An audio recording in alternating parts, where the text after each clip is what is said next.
In October of 1881, the Montana Territory was a graveyard for the hopeful, but nothing terrified the locals of Echo Ridge more than the mystery of the midnight stagecoach, the one that arrived empty, save for a single, blood-stained veil fluttering from the window.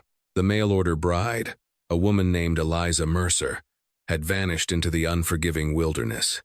Most assumed the wolves or the bandits had taken her. They were wrong. She wasn't dead. She was out there, crawling inch by inch across the jagged shale, fueled by a secret dark enough to burn the world down. This isn't just a romance. It's a testimony of survival. This is the story of the bride who never arrived until the devil's own Cowboy found her. The heat in the Badlands didn't just burn, it judged. It stripped a man of his patience and a horse of its spirit. Chandler Chan Riker knew this better than anyone. He sat astride his roan gelding, Rusty, watching the heat waves shimmy off the red rocks of the canyon floor. He wasn't looking for company. He wasn't looking for redemption. He was looking for 3 strays that had broken through the south fence of the Double Bar Ranch. What he found instead was a circle of vultures. They were lazy birds, patient and grim, circling a patch of scrub brush near the dry creek bed known as Dead Man's Wash. Chan adjusted the brim of his hat, narrowing eyes the color of flint. He spat a stream of tobacco juice into the dust and nudged Rusty forward. "Probably a calf," Chan muttered, his voice raspy from a day without much water. "Or a coyote that bit off more than he could chew." But as he drew closer, the shape on the ground didn't look like livestock. It was a splash of white against the rusted earth, stark, unnatural, and blindingly bright in the midday sun. It looked like a drift of snow that had lost its way and died in the desert. Chan reined in. His hand instinctively drifted to the Chan peacemaker on his hip. In this part of the territory, traps were common. Bandits would lay out a dummy or a pile of clothes to lure a good Samaritan in, then put a bullet in his back for his horse and boots. He scanned the ridgeline. Nothing moved but the wind and the sagebrush. He dismounted slowly, his boots crunching on the gravel. He approached the white mass, his spurs jingling with a soft, ominous rhythm. It was a woman. She was face down in the dirt. The white fabric was silk and lace, now shredded and stained brown with dried blood and black with canyon dust. A wedding dress. The train was tangled in a mesquite bush, anchoring her there like a ship run aground. Her hands were raw, the fingernails torn away, dug deep into the earth as if she had been trying to drag herself forward by sheer will long after her body had quit. "Hell of a place for a honeymoon," Chan whispered, kneeling beside her. He didn't expect her to be alive. He reached out to turn her over, gripping her shoulder. The moment he touched her, she gasped a dry, rattling sound like dead leaves skittering over stone. Chan jumped back, startled. Her eyes flew open. They were a shocking, vivid green, but glazed over with the haze of death. She thrashed, a weak, frantic movement, her hand clawing at his boot. "Water," she rasped. The word was barely a ghost of a sound. Chan moved fast. He uncorked his canteen, lifting her head. She was light, terrifyingly so, as if the sun had evaporated everything inside her. Her face was blistered, her lips cracked and bleeding. He trickled a few drops onto her lips. She tried to gulp it, choking, coughing up dust. "Easy, darlin'. Easy," Chan murmured, his voice softening. "You drink too fast. You'll kill yourself." He looked her over as she sipped. She had been shot. There was a dark, coagulated hole in her side, just above the hip. The silk of the dress was matted into the wound. She had been crawling with a bullet in her gut for God knows how long. "Who did this to you?" Chan asked, scanning the horizon again. She gripped his wrist with surprising strength. He thinks I'm dead." "Who?" "The groom," she whispered, and then her eyes rolled back. She went limp in his arms. Chan swore softly. Hiwar looked at the endless miles of scrub between him and the ranch. He was a man who minded his own business. He had lived in the high country for 10 years to get away from the complications of other people's lives, but he couldn't leave her here for the birds. He lifted her. The wedding dress trailed in the dust, a tragic banner of failed promises. He managed to get her onto the saddle, mounting behind her and holding her steady with one arm wrapped around her waist. "Hold on, little ghost," he told her, spurring Rusty into a trot. "You ain't dying on my watch. Not today." As they rode, Chan noticed something caught in the torn lace of her bodice. It was a heavy silver locket. It had swung open in the struggle. Inside, there was no portrait of a dashing husband. There was only a folded scrap of paper with a single address written in a jagged hand. The First National Bank of Denver. Chan frowned. This wasn't just a lost bride. This was trouble. And he was riding it straight back to his front door. The cabin smelled of pine pitch, wood smoke, and the metallic tang of blood. Chan had cut the expensive dress off her. It felt like a crime, destroying something so fine, but the fabric had fused to the wound. He had boiled water, sterilized his knife in the fire, and dug the lead out by the light of a kerosene lamp. It was a small caliber bullet, likely from a Derringer or a pocket pistol. A woman's gun, or a gambler's. Now, 3 days later, she was burning up. Eliza Mercer lay in Chan's bed, buried under a mound of buffalo robes and wool blankets. She shivered violently, her teeth chattering so loud it filled the small silence of the room. Chan sat in a wooden chair beside the bed, a wet rag in his hand. He dabbed her forehead, watching the sweat bead on her skin. She talked in her sleep. It was a chaotic stream of names and pleas. "Don't sign it. Papa, don't," she whimpered, tossing her head. "The ink is wet. Tell Thaddeus I'm coming." "No, no, that's not him." Chan listened, piecing together fragments. Thaddeus. That was a name he knew. Thaddeus Clay was a rancher on the other side of the ridge, a wealthy man, or at least he pretended to be. He had been boasting in the saloon at Purgatory Creek for months about a high-society bride coming from Boston. He'd ordered her like a piece of furniture from a catalog. Chan looked at the woman shivering in his bed. She didn't look like the type to marry Thaddeus Clay. Clay was a man who whipped his horses when they stumbled. Eliza gasped, her eyes flying open. This time, there was clarity in them. She saw the rough timber beams of the ceiling, the mounted deer antlers on the wall, and finally, the large, bearded man sitting beside her. She scrambled backward, pressing herself against the log wall, pulling the blankets up to her chin. "Where am I? Who are you?" "Easy," Chan said, holding up his hands. "Name's Chandler Riker. I found you in the wash. You've been out for 3 days. She touched her side, wincing as her fingers found the bandages. "The baby," she panicked, her hands flying to her stomach. Chan froze. "Baby? I didn't see no baby. You were alone." She exhaled, her shoulders slumping. "No, not a child. Never mind." She cut herself off, her eyes darting around the room. She was hiding something. "My dress. Where is my dress?" "Ruined," Chan said bluntly. "Had to cut it to get the lead out. I burned the rags." Her face went pale. "You burned it? All of it?" "It was bloody and full of lice, lady. I did you a favor." "The pocket," she insisted, her voice rising in pitch. "There was a pocket sewn into the petticoat." "Did you check it?" Chan stood up, walking over to the mantelpiece. He picked up the silver locket and a small, leather-bound ledger he had found wrapped in the inner layers of the silk. He tossed them onto the bedspread. "Looking for these?" She snatched them up, clutching the ledger to her chest like a shield. She looked at him with a mixture of relief and suspicion. "Did you read it?" "I don't read other people's mail," Chan lied. He had tried to read it, but the ledger was written in code rows of numbers and dates that made no sense to him. "But I know who you were riding to. Thaddeus Clay." Eliza flinched at the name. "Is he here? Does he know?" "No one knows you're here but me and my horse," Chan said.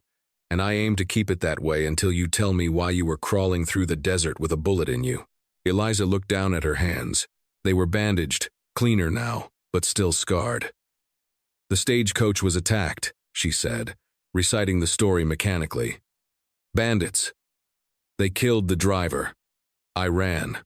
Bandits don't usually shoot a woman and leave her jewelry." Chan pointed out, nodding at the silver locket. And they don't use pocket pistols. That wound was made by someone standing close to you, someone you trusted. Eliza looked up, her green eyes hardening. The fear was gone, replaced by a cold resolve that made her look 10 years older. You saved my life, Mr. Riker. I am grateful. But my business is my own. If you can lend me a horse, I will be on my way.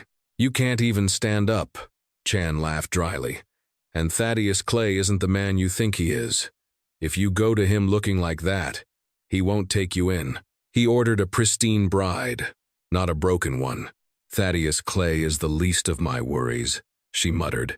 Suddenly, the sound of barking dogs erupted from the yard outside. Rusty whinnied in the corral. Chan moved to the window, peering through the crack in the shutters. 4 riders were coming up the trail. They wore long dusters and rode hard. Leading them was a man Chan recognized, Sheriff Brody, a man whose badge was bought and paid for by the highest bidder. And riding right beside him was Thaddeus Clay.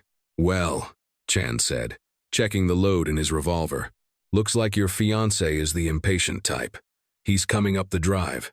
Eliza tried to get out of bed, her legs buckling. She hit the floor with a thud. You can't let him find me, she begged, crawling toward Chan, grabbing his pant leg. The desperation in her voice was real. Please, if Thaddeus finds me, he'll finish what he started. Chan looked down at her. He shot you? He didn't pull the trigger, she hissed. But he paid the man who did. Chan looked back out the window. The riders were pulling up to the porch. Thaddeus Clay was shouting Chan's name. Chan looked at the woman, then at the door. He had a choice: hand her over and go back to his quiet life, or stand between a wealthy rancher and his property. He sighed, the heavy sigh of a man who knew he was about to make a terrible mistake. He bent down and scooped Eliza up, carrying her toward the root cellar trapdoor hidden beneath the bearskin rug. Get in, he ordered, and don't make a sound, unless you want to attend your own funeral. Chan kicked the bearskin rug back into place, smoothing the fur with the toe of his boot just as the heavy fist pounded on the oak door. The sound echoed like a gunshot in the small cabin. He waited a beat, letting the silence stretch, before he opened it. The afternoon sun was blinding, but Chan didn't blink. He leaned against the doorframe, his thumbs hooked casually into his gun belt, blocking the entrance with his broad shoulders. Thaddeus Clay sat atop a white stallion that looked too clean for the country. Clay was a handsome man in a serpentine way, dressed in a charcoal suit with a silk vest, a diamond stickpin glinting at his throat. Beside him, Sheriff Brody looked like a sack of suet poured into a uniform, sweating profusely, his hand resting on the pommel of his saddle. 2 hired guns flanked them, eyes scanning the perimeter. Afternoon, Riker, the sheriff grunted, wiping his brow with a yellowed handkerchief. Sheriff. Chan nodded. He shifted his gaze to the man in the suit. Clay. To what do I owe the pleasure? I paid my taxes last month. Thaddeus Clay smiled, but it didn't reach his eyes. His eyes were cold, calculating, taking in every detail of Chan's appearance, the blood stain on his sleeve that Chan hadn't had time to wash out, the weary slump of his posture. We aren't here for taxes, Mr. Riker, Clay said, his voice smooth as oil. We have a tragedy on our hands. My fiancée, Miss Eliza Mercer, arrived on the stage 3 days ago. Or, rather, the stage arrived. She did not. Heard about that? Chan lied easily. Wolf bait, most likely. It's a hard country for a city woman. We found the driver dead, Brody interjected, trying to sound authoritative. Throat cut. But the lady is missing. We've been tracking drag marks. They seem to head toward the wash, and toward your land. I haven't seen a woman in 6 months, Sheriff, and I surely haven't seen a bride. Chan spat tobacco juice near the hooves of Clay's pristine stallion. The horse danced nervously. If she's out there, she's dead. You're wasting daylight looking for a corpse. Clay leaned forward, the leather of his saddle creaking. Perhaps, but I am a sentimental man. I want her body returned for a proper burial. You wouldn't mind if we took a look around inside, just to satisfy my grief? It wasn't a request. One of the hired guns unbuttoned the strap over his pistol. Chan didn't flinch. I would mind. I don't invite men into my home who don't know the difference between a guest and a search party. Unless you have a warrant, Brody. You can turn those horses around. The air grew tight. The crickets in the tall grass seemed to stop chirping. Brody looked at Clay, waiting for a signal. What's that smell, Riker? Clay asked suddenly, sniffing the air. Smells like carbolic acid. And blood. Gelding a horse, Chan said, his voice flat. Things went wrong. Had to stitch him up. You want to see the rags? He gestured to the fire pit in the yard where the charred remains of the wedding dress still smoked faintly. It was a gamble. If they looked closely, they'd see silk, not stable rags. Clay stared at the fire pit, then back at Chan. For a long moment, the two men locked eyes, the rugged loner and the polished predator. Clay saw something in Chan's face, a stubborn lethality that suggested pushing past him would cost at least 2 lives. That won't be necessary, Clay said, straightening up. He pulled on his gloves. My mistake. If you do see anything, Riker, anything at all, you bring it to me. There is a $5,000 reward for her return. Alive? Chan asked. Or dead, Clay replied softly. Closure is worth a high price. He wheeled his horse around. Let's go, Sheriff. She's not here. Chan watched them ride until they were nothing but dust specks on the horizon. Only then did his knees unlock. He let out a breath he felt he'd been holding for 10 minutes, bolted the door, and rushed to the bearskin rug. He threw the rug aside and hauled the trap door open. You can come out now. Eliza was huddled in the dark, clutching a jar of pickled peaches like a weapon. She was trembling, sweat matting her hair to her forehead. Chan reached down and pulled her up. She collapsed against him, her legs failing her again. He knows, she whispered into his chest. I heard his voice. He knows I'm here. He suspects, Chan corrected, helping her back to the bed. But suspecting and knowing are 2 different things. And as long as you're on the double bar, you're under my protection. He sat her down, his expression grim. But now, Miss Mercer, you and I are going to have a talk. Because Thaddeus Clay just offered $5,000 for your corpse, and I need to know why you're worth a fortune dead. Night fell heavy over the canyon. A storm had rolled in from the north, lashing rain against the cabin walls and turning the dust outside into thick, sucking mud. It was good cover. No one would be riding out in this weather. Inside, the fire roared in the hearth. Eliza sat propped up against the headboard, looking stronger after a meal of broth and hardtack. The color was returning to her cheeks, turning them a soft, rosy hue in the firelight. Chan sat at the small table, the leather-bound ledger open in front of him. The silver locket lay beside it. It's a land fraud scheme, Eliza said, her voice steady for the first time. Chan looked up from the rows of numbers. Explain. Eliza took a deep breath. My father was a surveyor for the railroad in Boston. He was a good man, but trusting. 3 years ago, he met Thaddeus Clay. Clay claimed he owned a massive tract of land in Montana, the Ghost Creek Valley. He showed my father maps, deeds, geological surveys claiming there was silver in the water. There's no silver in Ghost Creek, Chan said. Just mud and mosquitoes. My father didn't know that. Clay convinced him to solicit investors. My father got all his friends, the church deacons, even the widows to invest their life savings into the Ghost Creek Development Company. They poured nearly $100,000 into it. Chan whistled low. That's a lot of money. It was everything they had, Eliza said, her eyes darkening with anger. 6 months ago, my father realized the deeds were forgeries. Clay didn't own the land. The government did. Clay was selling air. So he killed your father? No. He made it look like suicide, Eliza said, her voice cracking. They found Papa in his office with a bottle of laudanum, but the day before he died, he mailed this ledger to a safe deposit box in Denver. He told me if anything happened to him, I was to take it to the U.S. Marshals. But you didn't, Chan said. You agreed to marry the man who killed him. I couldn't get close to him any other way, Eliza cried, frustration flaring. Clay left Boston immediately. He came out here to hide. I knew if I just went to the law, he'd buy his way out. I needed the rest of the proof. The ledger has the names of the victims, but it doesn't have the bank account numbers where Clay stashed the stolen money. I knew he kept a private journal here, on his ranch. I intended to find it, steal it, and destroy him. Chan leaned back in his chair, studying her. She was small, fragile-looking, but she had the heart of a timber wolf. That was a suicide mission, darlin', Chan said gently. I didn't care, she said, until I got off that stagecoach. He was waiting for me. He didn't even look at my face. He just asked for my luggage. He knew I had the ledger. Someone in Boston must have tipped him off. So he hired the driver to take you into the wash and finish you. The driver pulled a gun. I fought him. The gun went off, that's how I got shot. I managed to jump from the moving coach. I crawled into the brush. The driver must have thought I was dead or that the wolves would finish me. He drove off with my trunks. Chan tapped the ledger. So this book is the only thing linking him to the Boston theft.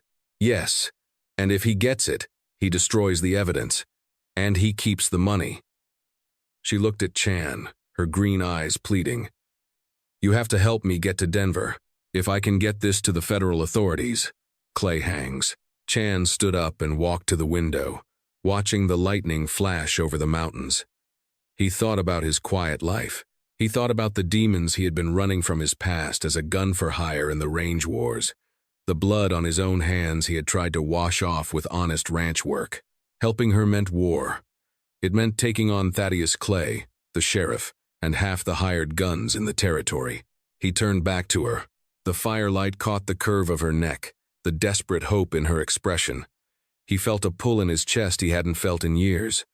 A desire to protect. A desire to matter. We can't go to Denver, Chan said. Not yet. Eliza stiffened. Why? Because the storm has washed out the bridge at Snake River. We're trapped on this side of the valley for at least 2 days.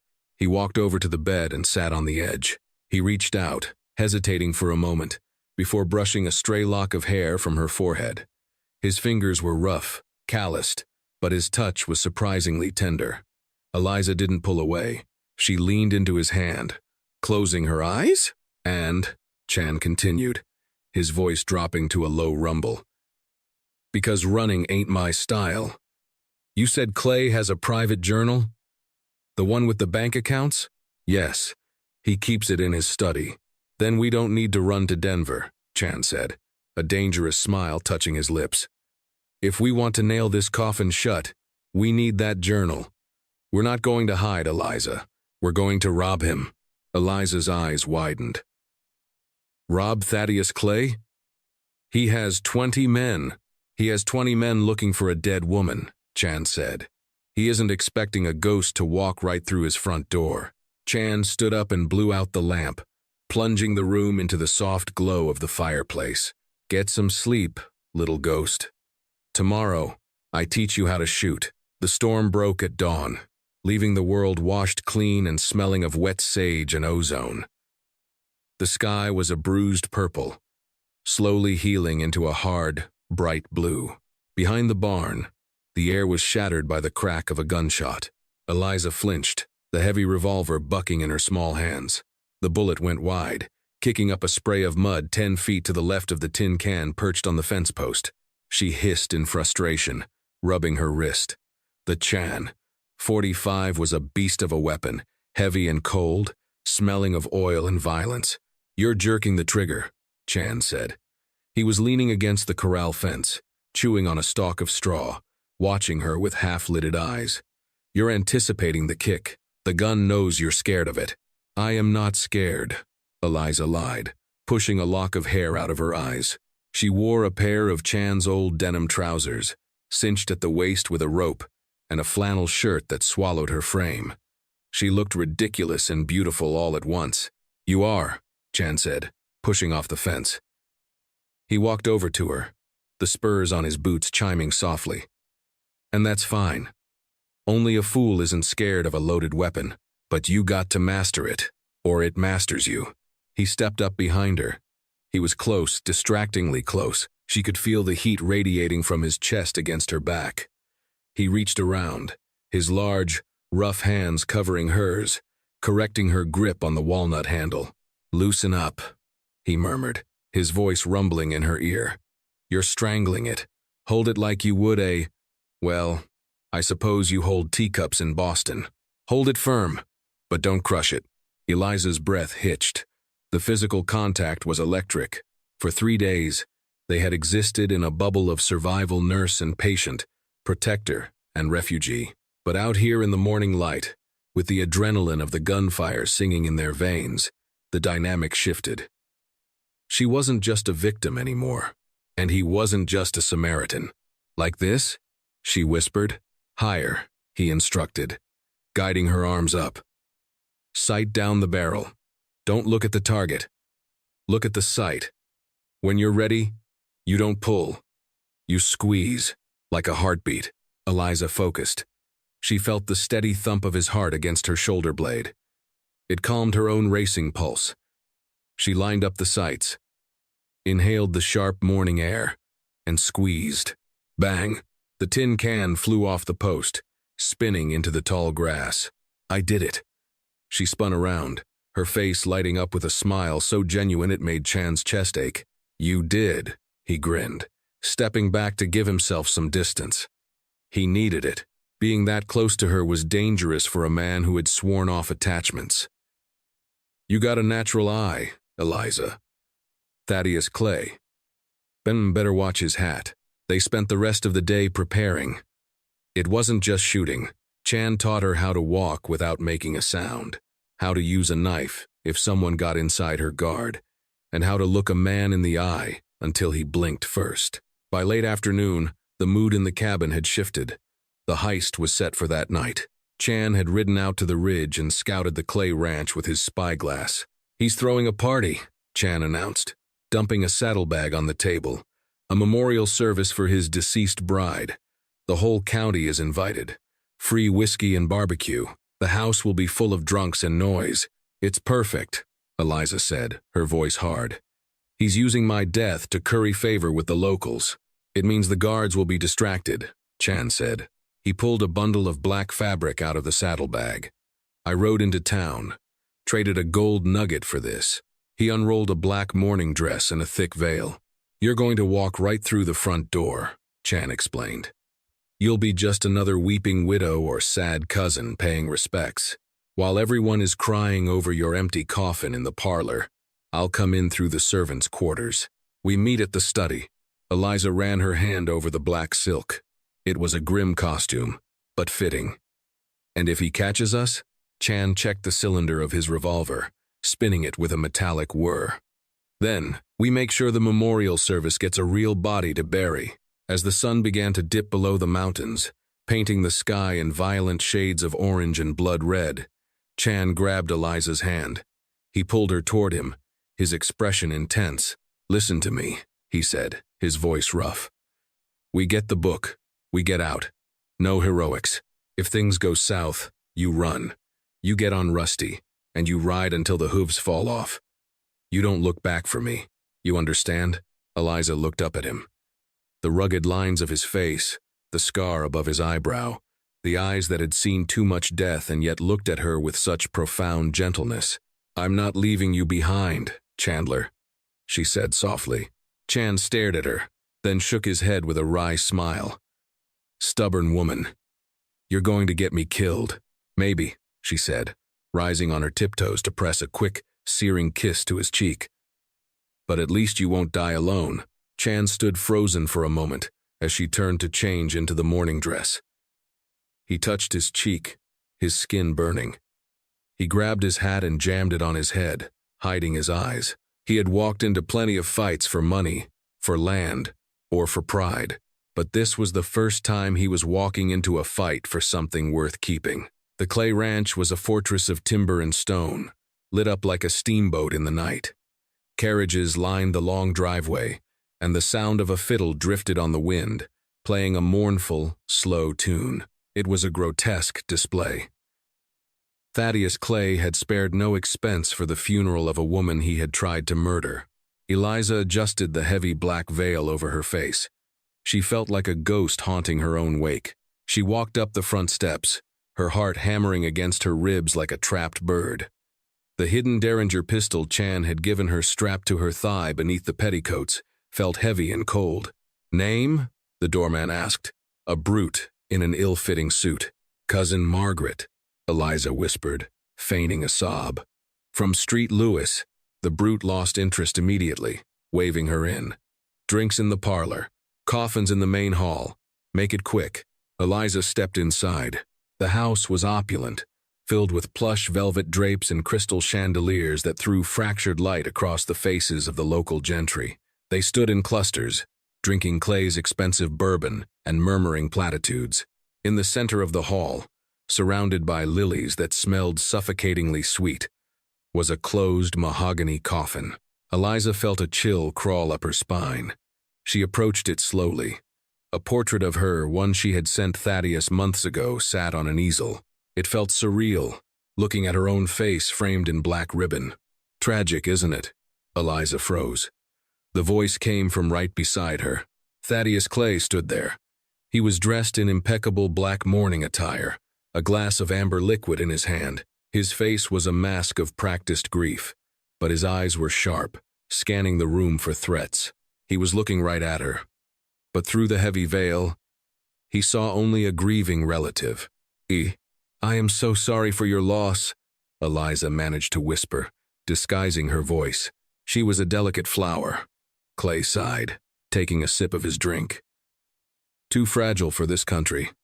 The wilderness takes what it wants. Perhaps she was stronger than you think," Eliza murmured, the anger flaring in her chest. Clay paused, tilting his head. "Excuse me?" I said. "I must find a seat. I feel faint." Eliza swayed dramatically. Clay stepped back, losing interest. "Of course. The parlor is that way." She hurried away before she did something foolish, like claw his eyes out. She slipped through the crowd, moving toward the back of the house. She checked the grandfather clock. 9:15 p.m. Chan should be in position. She found the corridor leading to the study. It was guarded by one of the hired guns, a man with a scar running down his cheek. He was leaning against the door, whittling a piece of wood. Eliza panicked. This wasn't in the plan. The guard was supposed to be at the buffet. Suddenly, a shadow detached itself from the darkness of the alcove behind the guard. A gloved hand clamped over the man's mouth, and the dull thud of a pistol butt against a skull echoed softly. The guard slumped. Chan Riker stepped into the light, dragging the unconscious man into the shadows. He looked at Eliza and winked. "You're late," he whispered. "I was chatting with the grieving groom," she hissed back. "Get the door." Chan used a tension wrench on the lock. With a soft click, the heavy oak door swung open. They slipped inside, locking it behind them. The study was a testament to Clay's ego. Animal heads lined the walls: buffalo, bear, mountain lion. A massive desk dominated the room. Behind it sat a large iron safe. "The journal," Eliza said, rushing to the desk. "He keeps the key in the hollow inkwell. It was in my father's notes." She grabbed the heavy brass inkwell and twisted the bottom. Empty. "It's not here," she breathed, panic rising. "Looking for this?" The voice didn't come from the door. It came from the shadows in the corner of the room. A high-backed leather chair spun around. Thaddeus Clay sat there, a double-barreled shotgun resting comfortably across his lap. "I must admit," Clay said, a cruel smile stretching his lips, "I didn't expect the ghost to be quite so lovely." Chan moved instantly, stepping in front of Eliza, his hand hovering over his gun. "Clay." "Riker." Clay nodded, not rising. "I smelled horse manure and bad decisions the moment you walked onto my porch yesterday. I knew you were lying. I just waited to see what kind of rat you were." "Let her go," Chan said, his voice low and dangerous. "Oh, I don't think so," Clay laughed.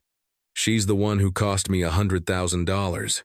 She's the one who wouldn't just die like a good little victim." Clay stood up, leveling the shotgun at Chan's chest. "Drop the gun belt, Riker. Kick it over, or I turn your chest into hamburger meat." Chan hesitated. He calculated the odds. At this range, the shotgun would tear him in half before he could clear leather. He slowly unbuckled his belt, letting it drop to the floor. He kicked it toward the desk. "Smart," Clay sneered. "Now, Miss Mercer, remove that veil. Let me see the face of the woman who thought she could outsmart me." Eliza reached up, her hands trembling, and pulled the pins. The black lace fell away, revealing her face pale, fierce, and alive. "You killed my father," she said, her voice shaking with rage. "Your father was a weak man," Clay spat. "He didn't have the stomach for business. And neither do you." He reached into his jacket pocket and pulled out a small, leather-bound book. "The private journal. You came for this?" He waved it tauntingly. "The proof of where the money is? The names of the judges I bribed?" He tossed the book into the fireplace. The flames licked at the leather binding. Eliza screamed, lunging forward, but Chan caught her arm, holding her back. "No," she cried. "The evidence. Gone," Clay said, racking the slide of the shotgun. "And now, you two join it." A tragic lover's quarrel. The cowboy broke in, killed the grief-stricken fiancé, and then the distraught bride shot him before turning the gun on herself. "The newspapers will love it." He raised the barrel, aiming directly at Eliza. "Goodbye, Mrs. Clay." Chan didn't think. He didn't calculate. He just moved. He threw himself in front of Eliza just as Clay pulled the trigger. The room exploded with a deafening roar. Chan hit Eliza with the force of a freight train, knocking her backward just as the shotgun discharged. The air filled with the acrid smell of sulfur and the sickening sound of lead tearing through flesh and fabric. They hit the floor in a tangle of limbs. Chan groaned, a guttural sound of agony that vibrated against Eliza's chest. He didn't rise. His left shoulder was a ruin of shredded denim and blood. The buckshot had missed his heart by inches, but the impact had incapacitated his gun arm. "How touching," Thaddeus Clay sneered, breaking the shotgun open to reload. The spent shells clattered onto the hardwood floor, smoking. Martyrs are so messy. Eliza scrambled out from under Chan's heavy frame. Her ears were ringing, her vision blurring with tears. She looked at Chan. His face was gray, teeth grit in pain, his eyes struggling to stay open. He reached for his hip, but his gun belt was on the other side of the room. Clay slotted 2 fresh shells into the breech. Click, clack. He snapped the barrel shut. "Now," Clay said, raising the weapon toward Eliza's face.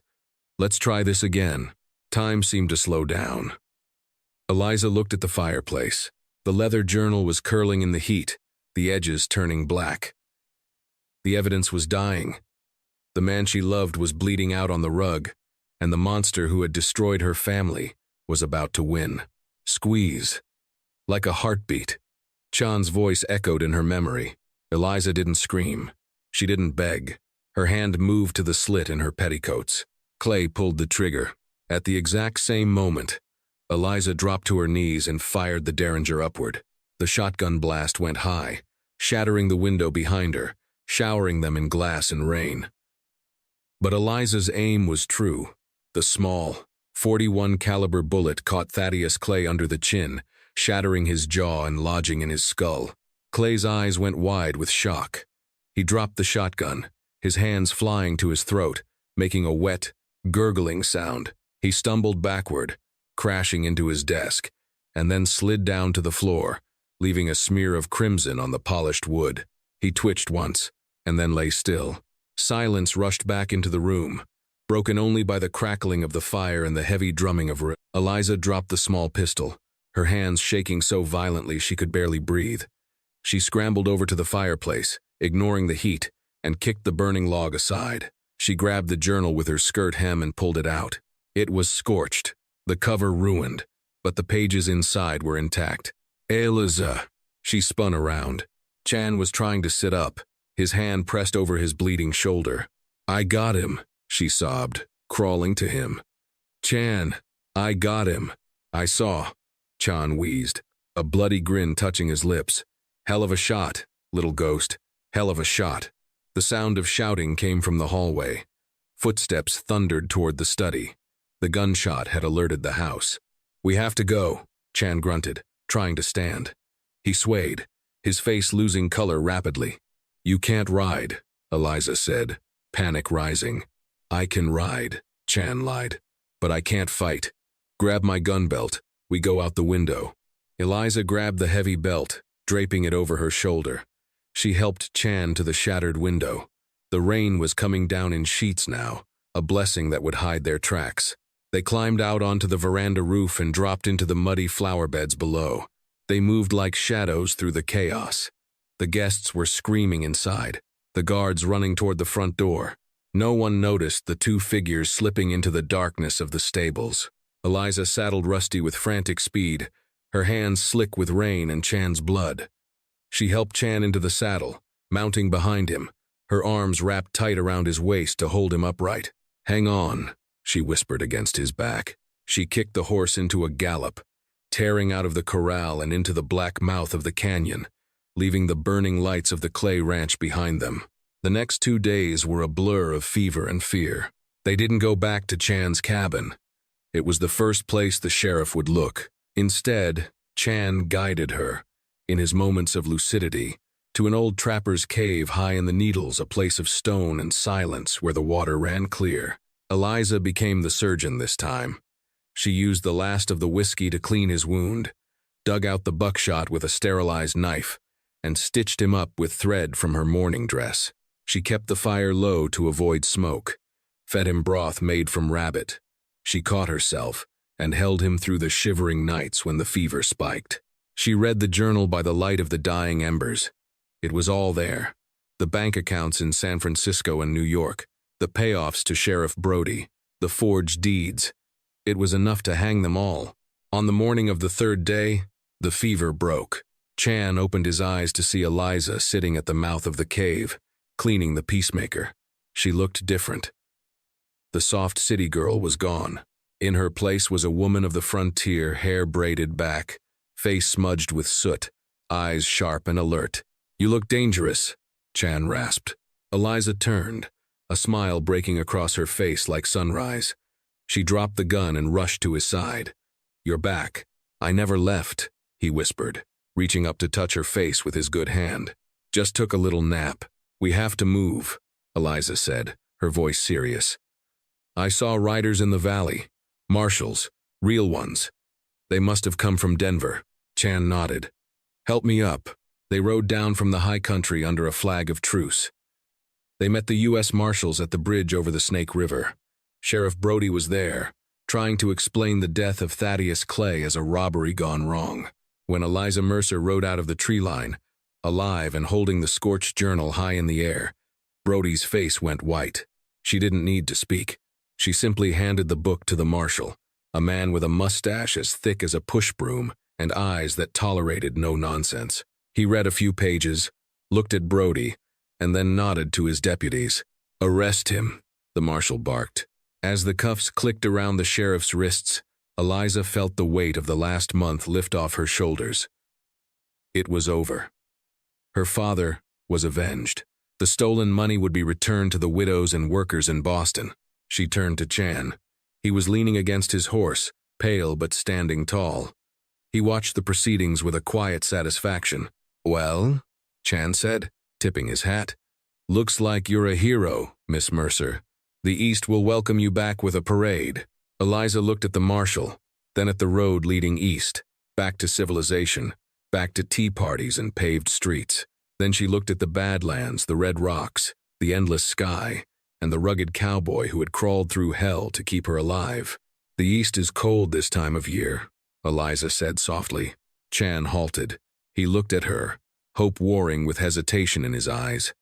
"It's hard living out here, Eliza. No servants, no silk, just dust and wind." "I tried silk," Eliza said, stepping closer to him until she was looking up into his eyes. "It tears too easily. I think I prefer denim." She reached out and took his hand, lacing her fingers through his. The calluses on his skin felt better than any velvet she had ever known. "Besides," she smiled, "someone has to teach you how to shoot properly. You missed with that shotgun." Chan laughed, a rich, warm sound that echoed off the canyon walls. He pulled her in, ignoring the pain in his shoulder, and kissed her. It was a kiss that tasted of rain, sagebrush, and a promise that would last longer than any land deed. "Welcome home, Eliza," he whispered. That is the legend of the Ghost Creek Bride. History tells us that the Ghost Creek fraud trial of 1882 was one of the biggest scandals of the decade, resulting in the hanging of Sheriff Brody and the recovery of over $80,000 for the victims. But the history books often leave out the names Chandler, Riker, and Eliza Mercer. They say the records from that territory were lost in a fire. But locals in Montana still talk about the Double Bar Ranch, run by a man with a bad shoulder and a woman who could outshoot any bandit in the territory. They lived out their days on that ranch, raising horses and 3 children, proving that sometimes the wrong turn leads you exactly where you were meant to be. If you enjoyed this journey into the wild, untold history of the West, please do me a favor, smash that like button. It really helps the channel grow. Subscribe and ring the bell so you don't miss next week's story, where we uncover the mystery of the phantom train of 1899. And remember, history is written by the victors, but the truth is usually hidden in the ashes. See you next time.